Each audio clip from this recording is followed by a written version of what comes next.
Olá pessoal, nessa videoaula nós vamos falar sobre o tema distribuição eletrônica. Se a gente retomar o nosso conceito de modelo atômico, nós vimos lá que em função dos experimentos que mostraram os espectros de linha, que são as impressões digitais de cada um dos átomos, o Bohr propôs o modelo em que os elétrons encontravam-se em camadas, sendo que a primeira camada, o primeiro nível era chamada de K, o segundo de L, o terceiro de M e assim por diante em ordem alfabética.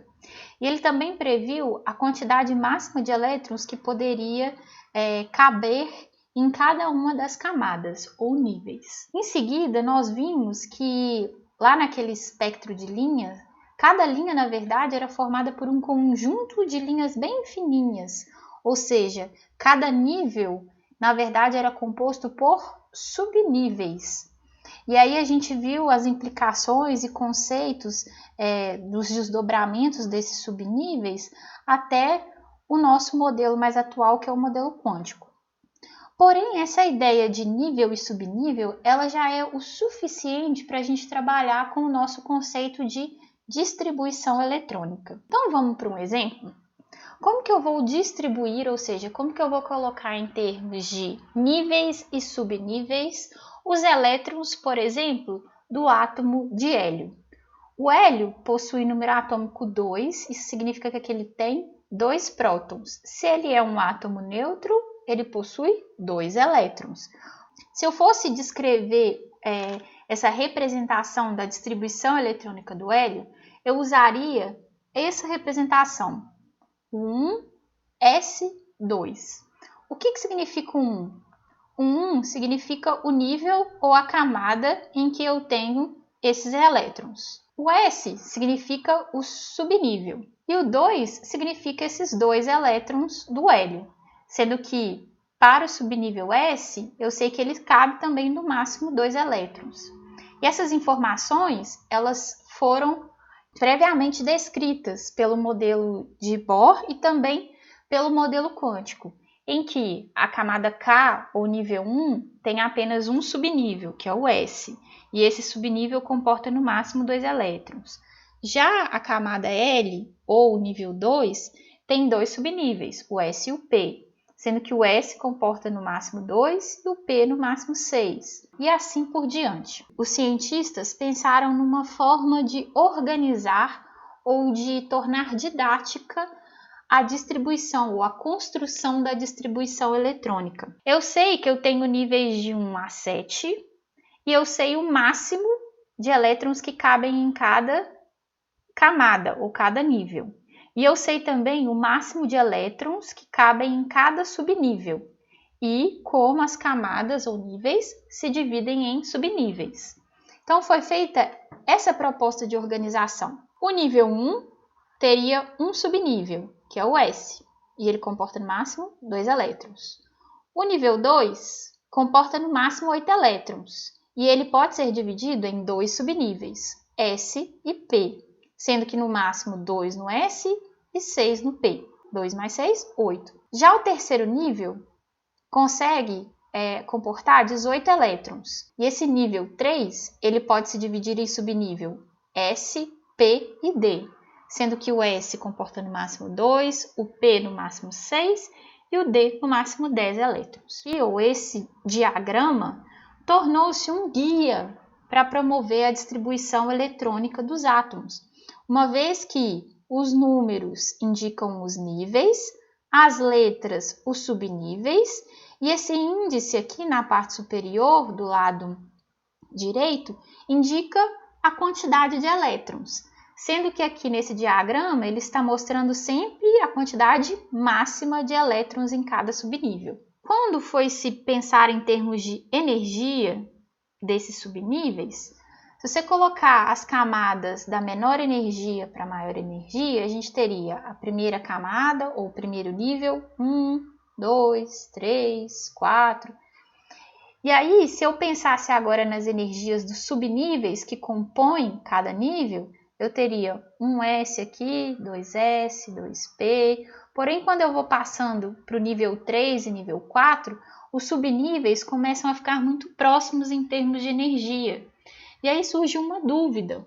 Como então que eu vou distribuir esses elétrons? Baseado naquele diagrama lá que a gente chama de diagrama das diagonais, o Linus Pauling propôs esse diagrama para nos ajudar a distribuir os elétrons, em que ele colocou os níveis em números, 1 a 7, os subníveis, S em letras, S, P, D e F, e ele colocou aqui o máximo de elétrons em cada subnível. Agora, como que esse diagrama aqui vai também seguir a ordem energética? Aí veio um outro cara chamado Hofbauer que criou um princípio, dizendo que os elétrons eles devem ser distribuídos em um átomo de forma que esse átomo vai buscar a sua maior estabilidade em termos de energia, ou seja, ele vai buscar sempre a menor energia possível. Então, eu sempre vou começar colocando os elétrons em subníveis de menor energia para os de maior energia. E olhando para esse diagrama, como que essa ordem de energia ela pode ser descrita? Foi aí que nesse diagrama eles propuseram as diagonais, em que, seguindo a ordem das diagonais de cima para baixo, eu teria a distribuição eletrônica em termos de energia.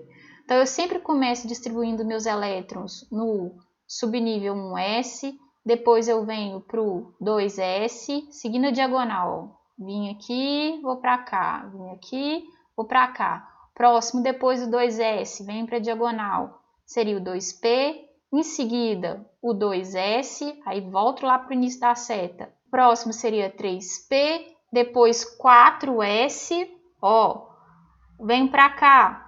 3D, 4P, 5S e etc. Essa seria a ordem da energia. O diagrama vocês podem consultar. Só precisam de lembrar de seguir essa ordem de preenchimento ou de distribuição dos elétrons em função das diagonais. O oxigênio tem número atômico 8, ou seja, ele tem 8 prótons, então ele tem 8 elétrons. Como que eu vou distribuir esses 8 elétrons? Eu vou seguir o diagrama lá de Linus Pauling, o diagrama das diagonais. Eu vou começar pela distribuição em camadas. Eu sei que a camada K comporta no máximo 2 e a camada L no máximo 8. Então, eu vou distribuir esses meus elétrons. 2 elétrons na camada K, então de 8 ainda faltam 6, né? Então, eu vou colocar esses outros 6 elétrons na camada L, que é a próxima, ou nível 2, né? Nível 1, nível 2. Agora, vamos fazer a distribuição em função dos subníveis? Pela ordem de energia, eu começo pelo 1s. O S cabe no máximo 2. Então, beleza. Então, eu vou colocar aqui 1 S e 2 elétrons. Agora, eu vou para o próximo subnível. Ele é da camada 2. E o S aqui cabe no máximo 2. Porém, ainda faltam 4, né, desses 6. O próximo subnível é o subnível P, 2P. Ele comporta no máximo 6 elétrons, porém eu só tenho 4, né? Então, eu coloco esses 4 aqui. Então, a distribuição eletrônica dele seria 1s2, 2s2, 2p4. Se eu somar os índices aqui, eu vou encontrar justamente a quantidade de elétrons. 2 mais 2, 4. 4 mais 4, 8 elétrons. Vamos fazer para o magnésio? Número atômico 12, 12 prótons. Se o átomo é neutro, 12 elétrons. Vamos distribuir esses 12 elétrons em camada ou em níveis?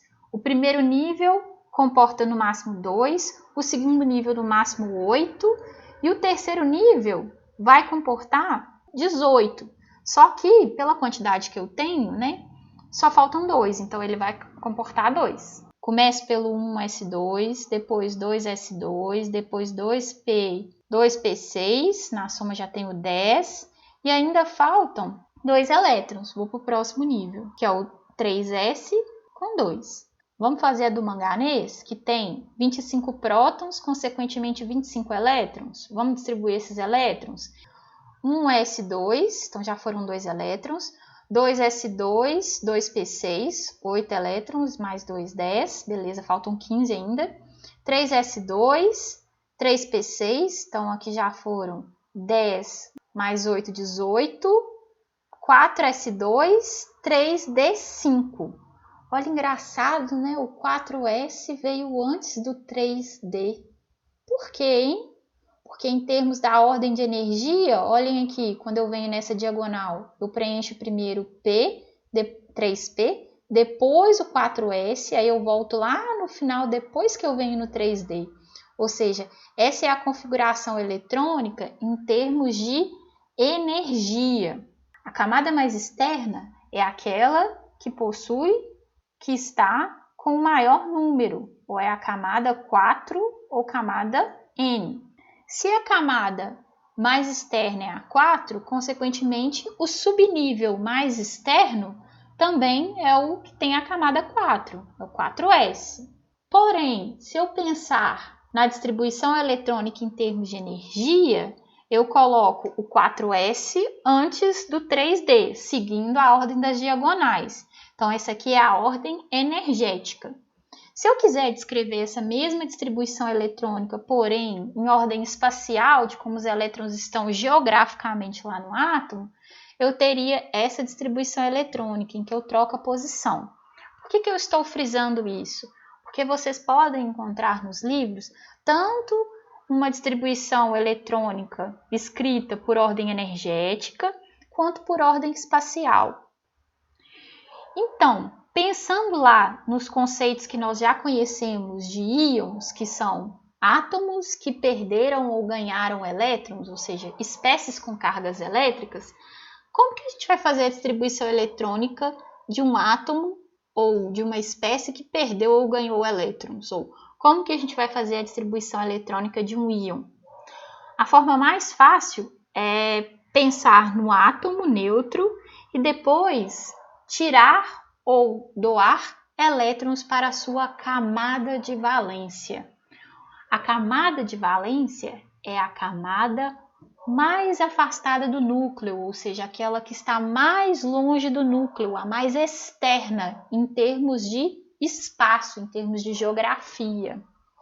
Por isso que a gente precisa ter uma noção de energia e de espaço, porque tem horas que as distribuições eletrônicas elas são conflituosas em termos de distribuição de energia em ordem energética e em ordem espacial. Lembra lá manganês? Então, se eu tiver o átomo de sódio, ele possui 11 prótons, 11 elétrons. Então, vou distribuir esses 11 elétrons lá pela distribuição eletrônica em termos de energia. 1s2, 2s2, 2p6, já foram 10 elétrons. Próximo é o 3s, vou colocar esse 1 que está faltando. Beleza. Se eu disser para você que o sódio tem a tendência a perder um elétron, eu sei que ao perder um elétron, ele vai perder um elétron da camada mais externa, que também é chamada de camada de valência. Então, ele vai perder justamente esse 1 elétron que está na camada ou nível 3, beleza? Então, retiro esse elétron de valência. A distribuição eletrônica, então, do íon positivo sódio ou cátion sódio vai ficar 1s2, 2s2, 2p6. Eu posso fazer a distribuição eletrônica para um íon que é originário de um átomo que ganhou um elétron, como, por exemplo, o cloro. Ele tem número atômico 17, significa que ele tem 17 prótons, ou seja, se ele é neutro, 17 elétrons. Vamos distribuir esses 17 elétrons pelo diagrama das diagonais? 1s2, 2s2, 2p6, já foram 10 elétrons. 3s2, 12 elétrons, 12 para 17, faltam 5, né? Então, eu vou comportar esses 5 elétrons aqui no 3p, beleza? Qual é a camada ou nível mais externo deste átomo? Ou seja, qual é a camada que está mais longe lá do núcleo? A camada 3, né?